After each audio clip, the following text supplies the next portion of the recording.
introducing Professor Plabidis, put my teeth back in, Professor of Population Growth and Statistics at the UL Centre for Longitudinal Studies. Thank you very much, Professor. Will you...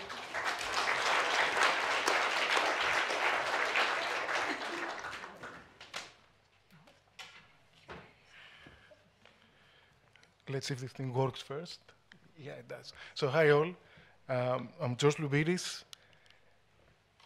I work at the Center for Longitudinal Studies, which is just next door. And just to say, CLS is sponsoring the session today, not just me.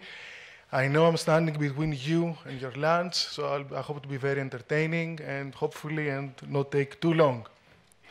Okay, so today, I'm of course delighted to be here, and I think I'm taking a little bit of a different angle, perhaps, but to the topics we're discussing today. What I would like to talk about today is the cross-generational life course approach to healthy and inclusive aging, and argue that this approach can provide us with key insights to inform policy. To be quite honest, though, actually, today's talk is about time travel, really. Now you will be thinking, okay, future of aging, George is going to go full-on futuristic on us and talk about projections and all of that. No, actually, what I will be arguing today is that we need to, in order to understand the present, and of course, predict the future and change the future, first we need to go back in time. We need to travel back in time. And this is where I think the life course perspective is very intuitive. And it's very intuitive because in order to understand health, social, economic outcomes in later life, we need to understand what happened to the lives of those people from early on, in midlife, and so on. And the life course perspective is very intuitive, and it can provide us with various insights, key insights, that could inform policy. For example, if the goal is to make longer lives better for everyone, as in the report, which I think this is really a really great goal, the life course perspective can tell us a lot about the early life determinants of future outcomes. You may be thinking, okay, George, this is a conference which is called Future of Aging. Why bother on early life? Well, early life is important, as we shall see later. And especially thinking of the future of aging, it can have a lot of impact later on. It's not just, of course, early life. The life course approach allows us to understand the impact of whatever circumstances, events, and so on happening across people's various life stages, and the impact that this might have to social, health, and economic outcomes in later life. Crucially, I believe for healthy and inclusive aging, the life course approach can help us to understand the important risk factors, as we heard earlier, on, let's say, the onset of chronic illness, which of course is of vital importance. We need to understand what makes the onset of chronic illness, what drives this, absolutely. Crucially, though, it can allow us to understand what are the important drivers of quality of life, productivity, functioning post the onset of chronic illness. And I think this is of vital importance and very policy relevant as well. The changing experiences of generations is also very important. Different generations living in, with a life course in different contexts and so on. That can be also very informative. And something which is sometimes a little bit neglected in this framework, having information from people's lives across the life course can help us to understand the impact of external shocks. Of course, lately we had a couple of those, or many of those, the pandemic and, of course, the cost of living crisis.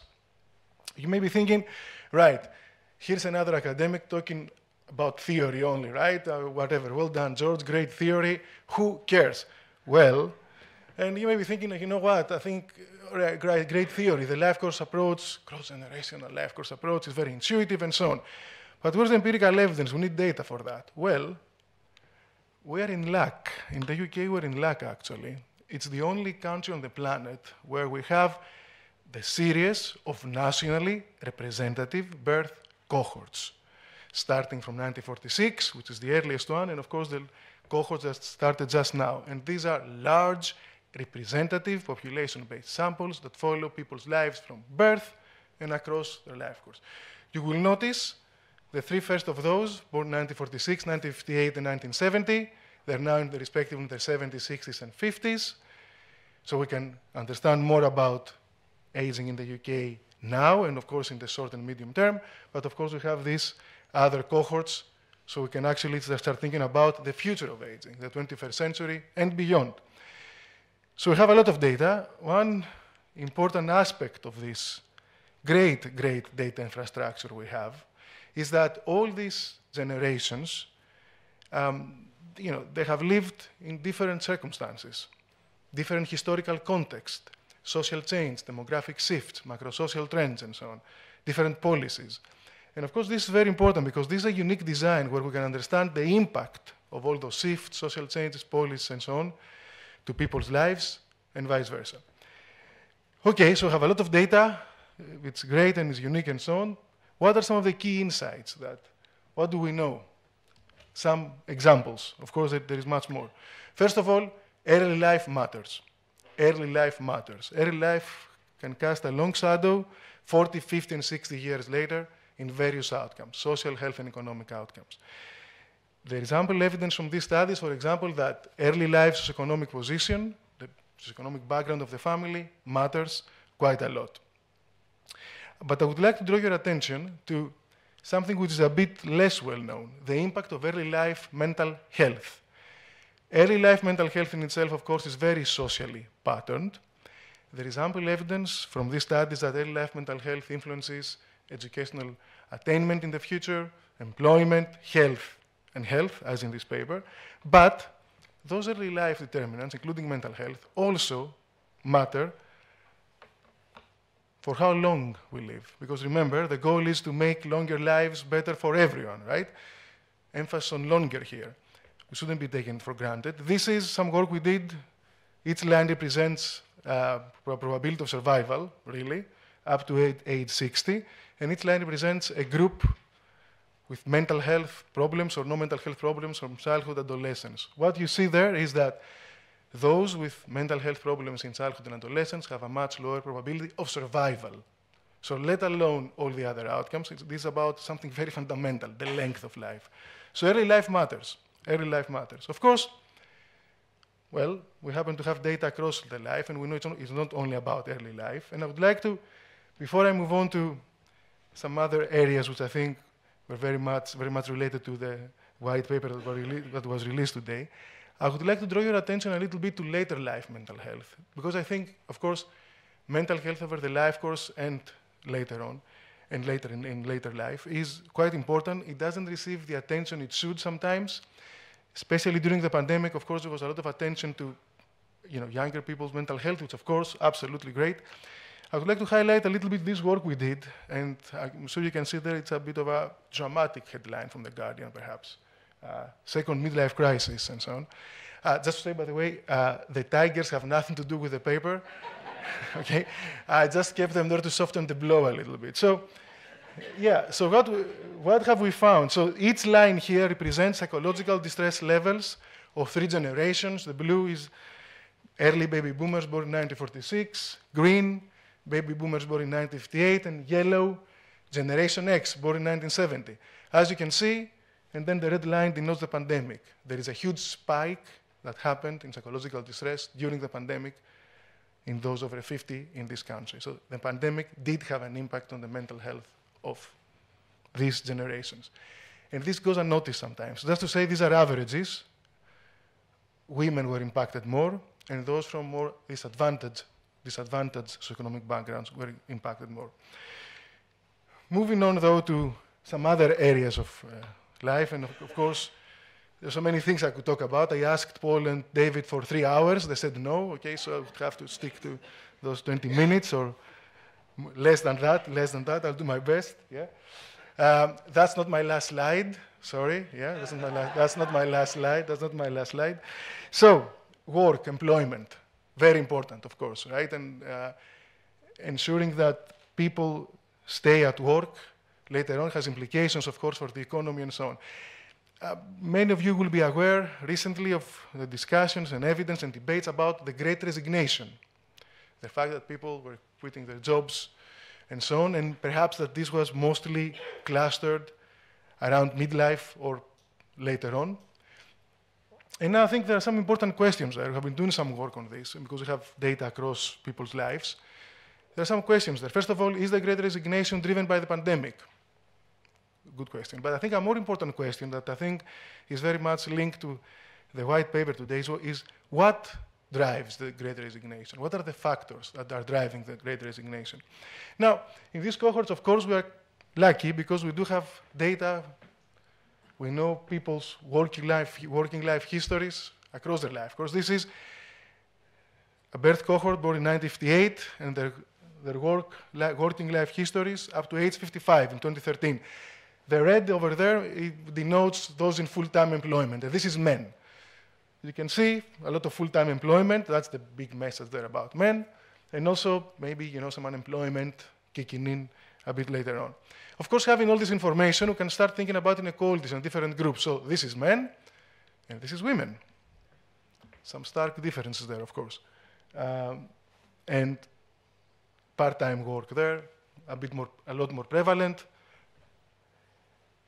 caring responsibilities and so on. So we know the working life histories of those people and we have a lot of information on them. The big question is, okay, Great Resignation, what happened? In 2013, at age 55, 76% of this cohort were employed. Great. But what happened 7 years later, just before the pandemic, when they were age 62, just before the pandemic? What happened? Let's take a silent guess, 5 seconds. Not much change, I heard that. Somebody's pointing down, okay. Yeah. Sorry? Already down now. Okay. Would you care to make a prediction? How much? How much do you think? I just know that by the time you reach state pension age, it's like half. So if you're already 76, yeah. Yep. Very good. Well, in this audience, right? I mean, I was kind of expecting that kind of knowledge, of course. So, 51%. So this was a trend that was evident before the pandemic. And this is what happened in the first year of the pandemic. So the pandemic didn't influence this, right? It's not a pandemic thing, something that started before the pandemic. Now, the important question is, why? What is it happening? And I think we have the best design to answer this question. I think there are two stories there. First of all, people from advantaged socioeconomic backgrounds, that, for example, their parents were educated and so on, people that went on and bought their houses outright, they had private pensions, and they had relatively higher income, they choose to retire. They choose to retire. Remember that these are the people that are, on average, more healthy and are expected to live longer. And this is a bit where I think this finding speaks directly to one of the ideas put forward on the white paper about good jobs, because these people choose to retire. Perhaps if other jobs were available, more interesting jobs and so on, maybe they would have made another choice. And this is important, right? It's an important driver of economic inactivity.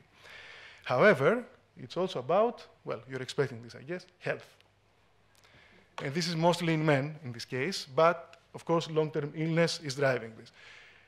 Long-term illness, of course, very socially patterned. Those from more disadvantaged backgrounds and disadvantaged economic position are more likely to suffer from long-term illness. In this case, this in men increase the probability of economic inactivity.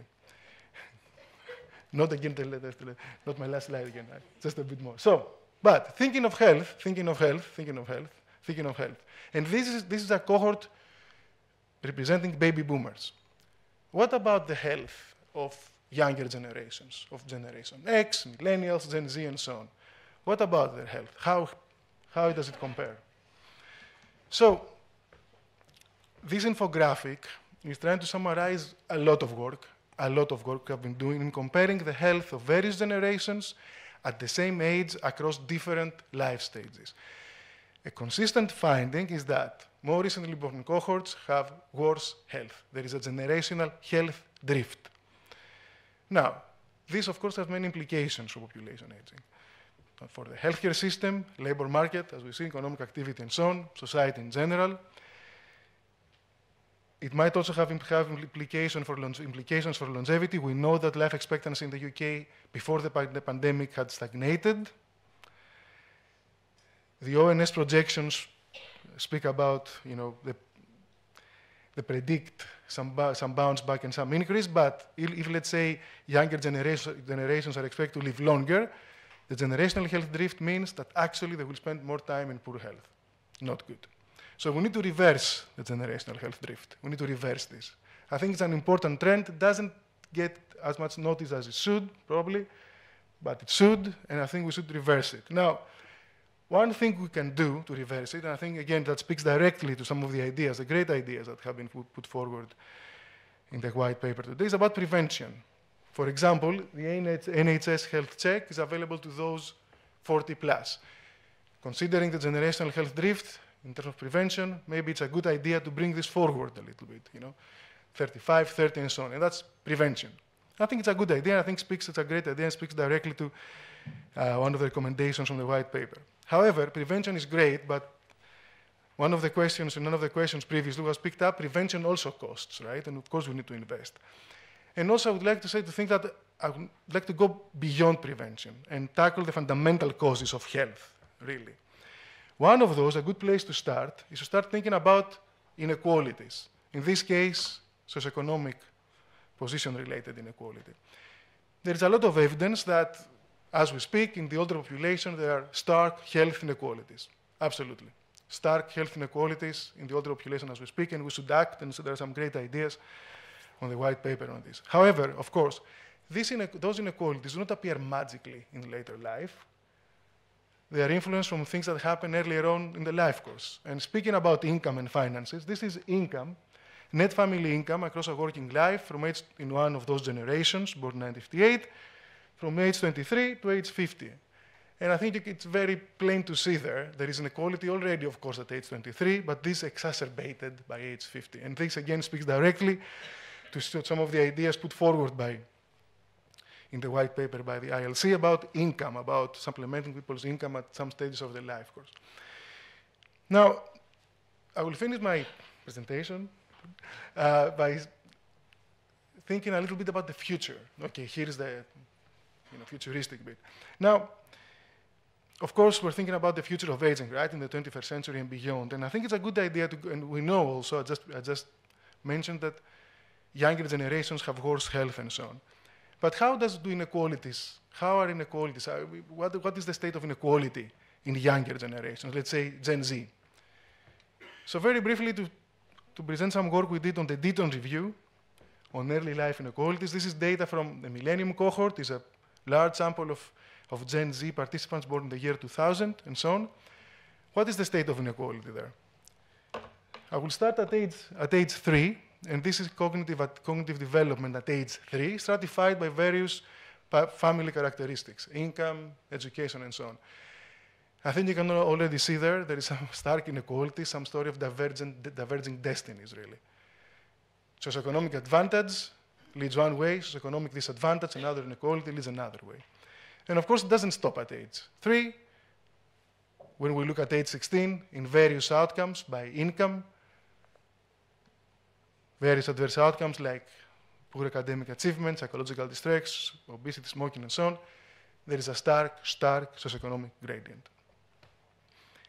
Taking all this into account, I think addressing health inequalities, of course, there's a moral case to eliminate inequality, but addressing health inequalities is a necessary condition to make longer lives better for everyone. I will finish the presentation by thinking a little bit about the future again, right? Because the future of aging. I think 3 messages here. I think there are 3 elements, 3 maybe conditions that I think if they are met, we have a good chance to make longer lives better for everyone. The first one, it goes back to science. Hey, I'm a scientist, so hey, okay. I will speak about the science and data a little bit. We happen in the UK to have a fantastic data infrastructure, It's not comparable with anywhere else in the world. True story. The UK is number 1 on this. This unique data infrastructure can allow us, of course, to have all these key insights now, but we should preserve it and we should continue to collect data. The world is changing. We shouldn't stop collecting data. We should continue to collect data in order to be able to understand the world, have robust empirical evidence, and of course, this robust empirical evidence to inform policy. Of course, and I fully agree with speakers on the previous sessions, there are many things we know. It's also about implementation, absolutely. But there are many things we don't know as well, and the world is changing continuously, so we would need more data. That's one condition. First, the second condition, I think, is ambition and bold ideas. And a good example is the white paper from the ILC today. Ambitious, bold ideas. A lot of them speak directly with some of the findings I presented today. The third condition, I think, was mentioned here before, is about the government. We need a strategy. We need a strategy on aging. We cannot afford not to have one. We need a strategy and we need investment. I don't think we can get away without investing and without spending, targeted spending on aging. But I think it's doable, and I'm confident that if all these conditions are met, that involve, of course, science, great ideas, and the government intervention, I'm confident that we will be able to make longer lives better for everyone and achieve healthy longevity in the 21st century and beyond. That's it from me. Thank you so much for listening. Thank you. Thank you very much indeed, George, and thank you also for the UCL sponsorship of this session. Thank you to all the other speakers.